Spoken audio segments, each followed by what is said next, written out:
નમસ્કાર દર્શક મિત્રો, આપનું સ્વાગત છે ઉના ન્યૂઝ 24માં।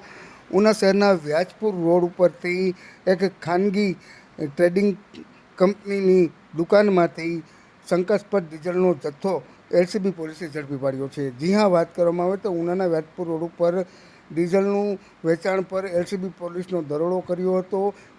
એલડીઓ ડીઝલના જથ્થા પર એલસીબી પોલીસે પુરવઠા વિભાગને સાથે રાખી અને દરોડો પાડ્યો હતો। શહેરના વ્યાજપુર રોડ ઉપર આવેલ ખાનગી ટ્રેડિંગમાં વેચાતું હતું આ શંકાસ્પદ ડીઝલ। એલસીબી પોલીસે બાતમીના આધારે પુરવઠા વિભાગને સાથે રાખીને આ દરોડો પાડ્યો હતો। આશરે 8,000 લીટરથી વધુનો એલડીઓ ડીઝલનો જથ્થો જે છે તે પોલીસે અને પુરવઠા વિભાગે જપ્ત કર્યો હતો।